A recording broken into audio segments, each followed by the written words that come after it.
Rankin Bass present Festival of Family Classics.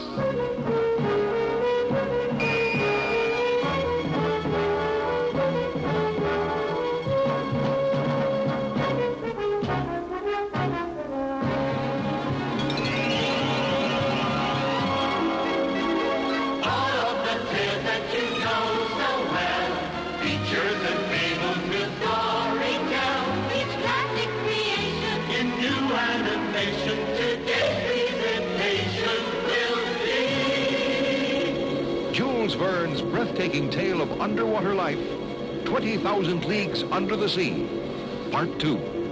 So bring on the whole family.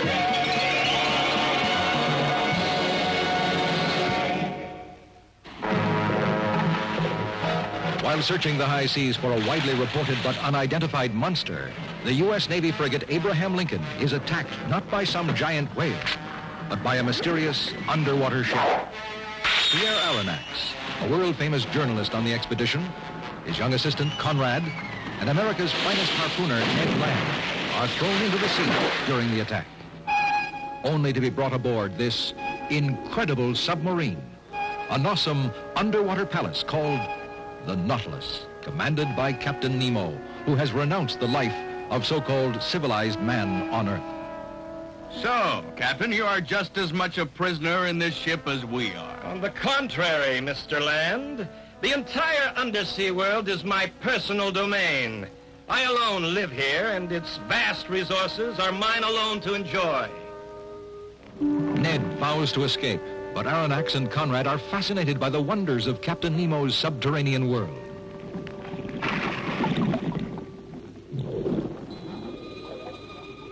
After exploring the underwater forests of Crespo Island, where Conrad is saved from the pincers of a giant crab by his friend Fifi the porpoise, Captain Nemo takes the Nautilus through the Arabian Tunnel, a secret passage underneath the Suez to the Mediterranean and Vigo Bay, where the Spanish treasure ships from the New World were sunk.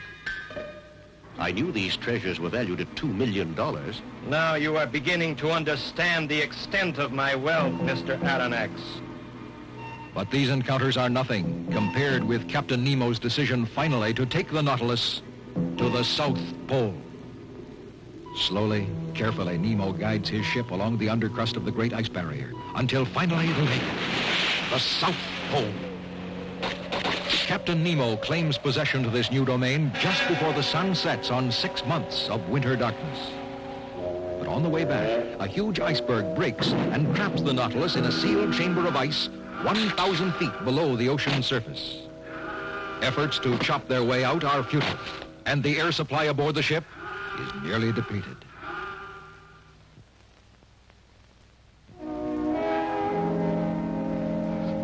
They're not getting anywhere. And here we sit, like sardines in a can. Don't lose hope, Mr. Land. How much air do we have left, Captain Nemo? 2, maybe 3 hours. And what are the chances of your men chopping our way out in that time? Not very good, I'm afraid. What hope is there to lose, then? There's no way out. Our icy prison will become our tomb. No, I will not meet my destiny here beneath the South Pole. The Nautilus will carry us out. You may fool yourself, Captain, but not me. We don't have a chance. There must be something we can do. We have one chance. What? If my calculations are correct, we may be able to melt the ice with boiling water, which we can pump from the Nautilus into the sea around us.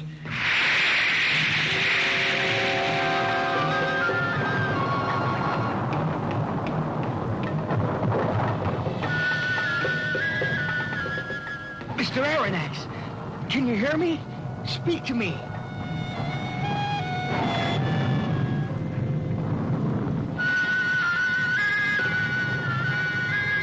"36 degrees. The ice seems to be melting, but too slowly." Captain, will we make it? We're almost out of air. There is now only 50 feet of ice between us and open sea. We'll never be able to melt that in time. What's that?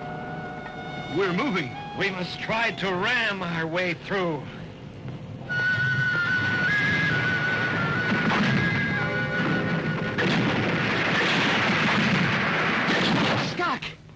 So much for Nemo's last chance. Wait! He's going to try again.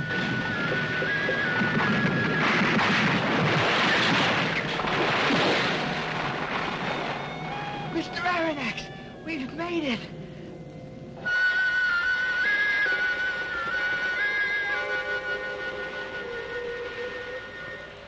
Fresh air. He's coming around, Captain. Mr. Aronnax, how do you feel? Oh, all right, I guess. Where are we? We're out. We're out on the surface. Can you smell that air? You've performed a miracle, Captain. You can thank the crew of the Nautilus and about 30,000 gallons of boiling water.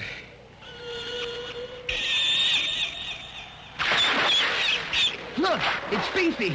She's been waiting for us.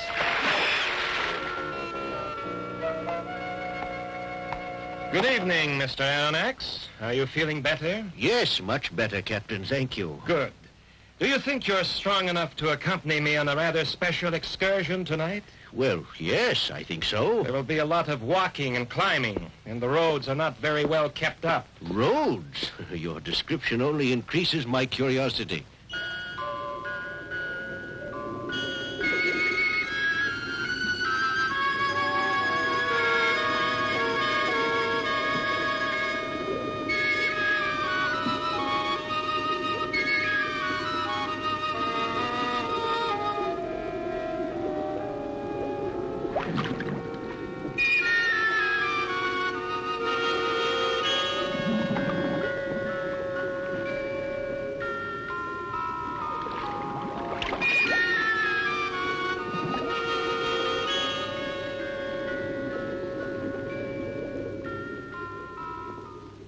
I never dreamed, Captain, that I would actually visit the lost continent of Atlantis. Atlantis ruled the world for hundreds of years before the early Greeks.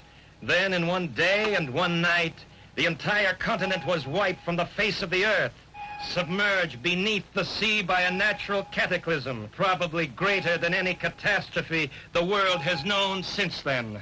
Maybe someday Atlantis will rise again. Yes, Conrad, there are many people who believe it will. The world needs new men, not new continents.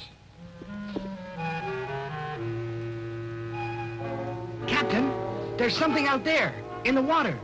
It looks like an island or something.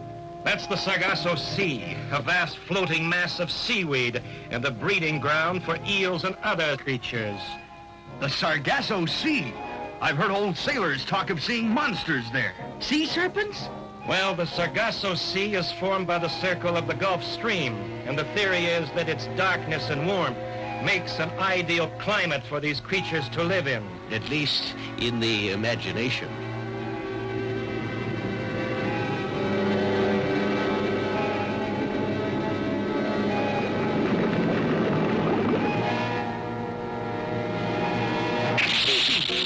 What was that? The biggest electric eel I've ever seen. He'll kill Fifi. What can we do? Give that eel a taste of his own medicine. What do you mean? Just keep your eye on him.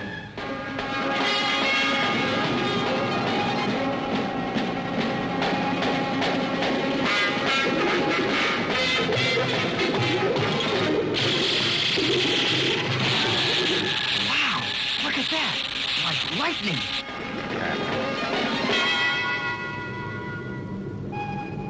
We're going under it. That's right. The Sargasso Sea is only as deep as the warm water.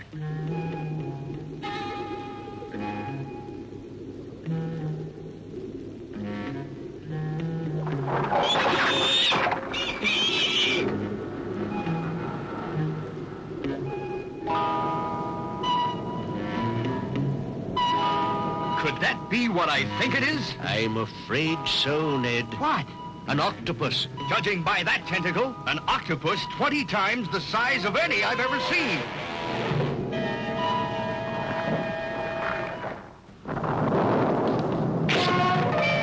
What happened? Look!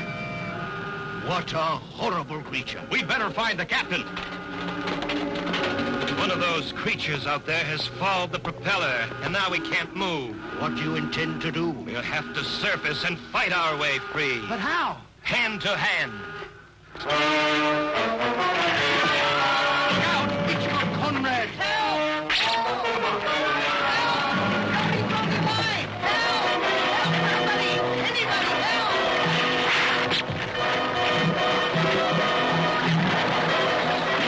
The water! I can't reach it. Nice work, Beefy.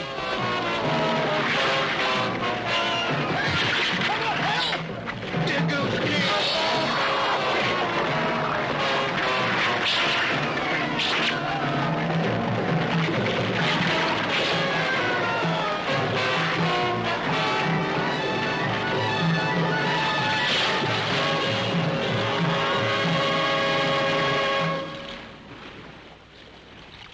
You saved my life this time, Captain. I suppose I should thank you. We fought together to save our ship and all our lives. No more, no less.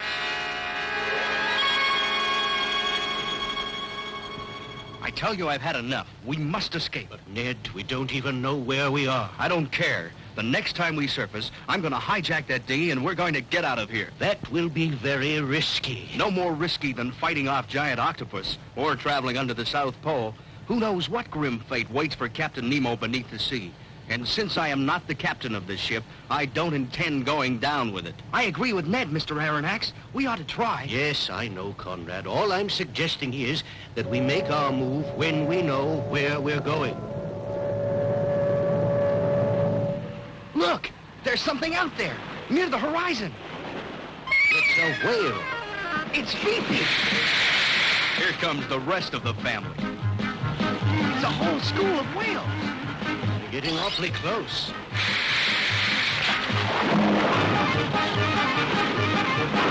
Watch out! Are they attacking us? Then it's a game, but they might as well be attacking us. They must think we're just another whale. Except that this whale is going to fight back with a harpoon. Where are you going, Mr. Land? To get my harpoon. I can't pass up an opportunity like this. Not on my ship. There's already been enough senseless slaughter of these playful creatures. Playful. This kind of play could get us killed. There's no reason why we can't enjoy a little sport ourselves. We'll have a race with them.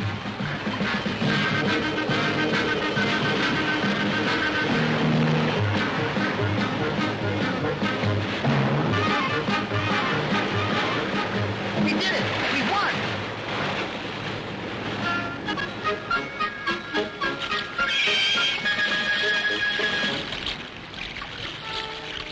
What do you see, Captain? A ship. A ship? A warship. What flag is she flying? She flies no flag. We must signal to them. Don't know if she's friendly or not. Once we're floating in the water in the dinghy, they'll be friendly. Ned's right, Mr. Aronnax. They wouldn't abandon us. I'll get the dinghy ready. Right, Ned. Be careful.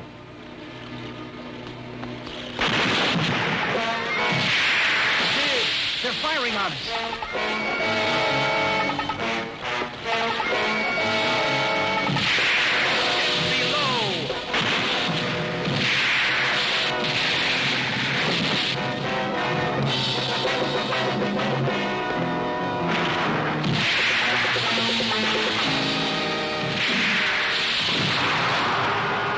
He's dead, Captain. That warship has signed her own death warrant. What are you going to do? Sink it. But, Captain...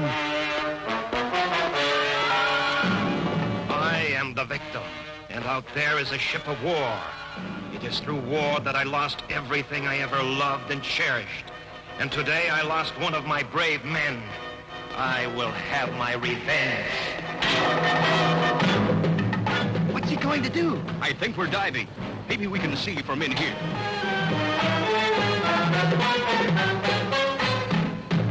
They never should have fired on us. I never saw the captain in such a rage. We're going to ram her!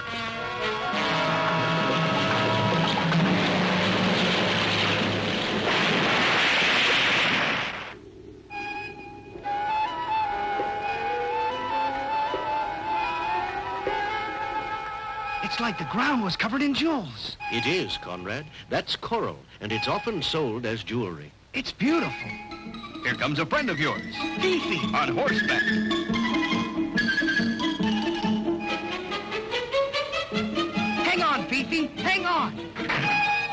Gentlemen, Yes, Captain. would you join us Where to, Captain? to pay our last respects to our valiant crewman whose life was lost so needlessly? Oh, yes, Captain, of course. Follow me.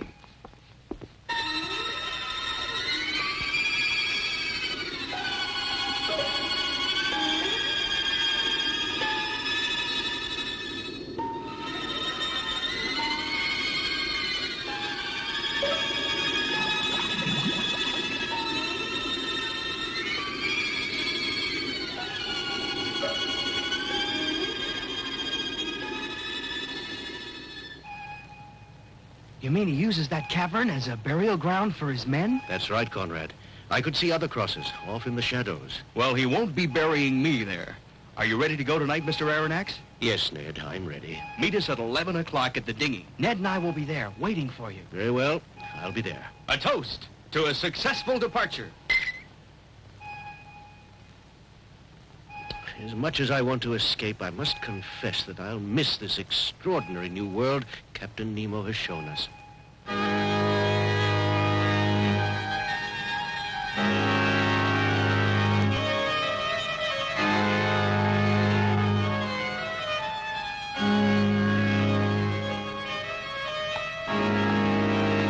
Oh, Mr. Aronnax, you must wonder what I am doing. Not at all, Captain. I was just enjoying your music.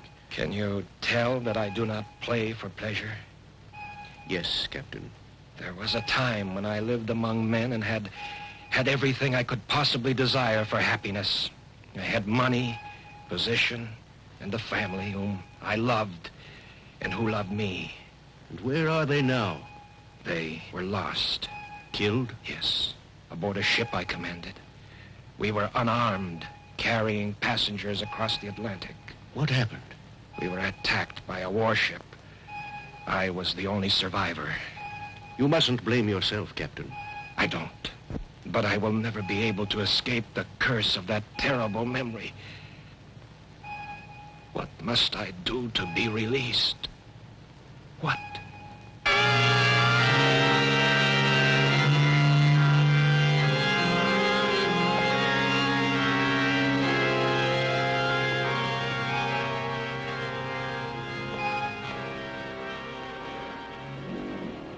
Well, are you ready, Ned? Yes, there should be land about 20 miles northeast of here. Then we'd better get going. What's happening? A storm without rain? We're turning. The whole ocean's turning. It's the maelstrom. We're caught in the maelstrom. What? A giant whirlpool where the tides converge. Why doesn't the captain try to get out? No ship has ever survived the maelstrom. Much less a dinghy. But we must go anyway. Hurry, help me with these lines.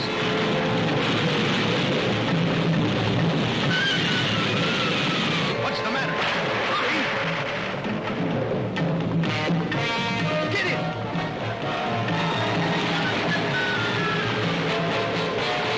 Pull! Pull! I can't. Pull. Please. Harder. Now we're moving. Fifi.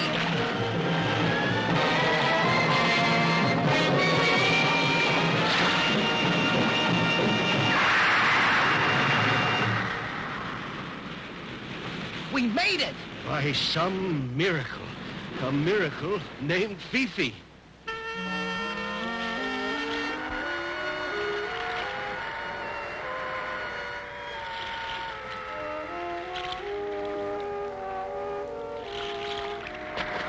At last, dry land. My legs are still at sea. No wonder after 10 months without setting foot on solid ground. How far do you think we traveled? It must have been 20,000 leagues at least. Farther than most men travel in a lifetime on land. I know the rest of my life will be haunted by dreams of our voyage. Our lives just won't be the same. No, but at least our lives will be our own. I still don't see why Captain Nemo allowed himself to be caught in the maelstrom. Perhaps there was nothing he could do. Perhaps. But then I think only death could have released him from the sorrow he seemed to carry in life. I don't know where we are.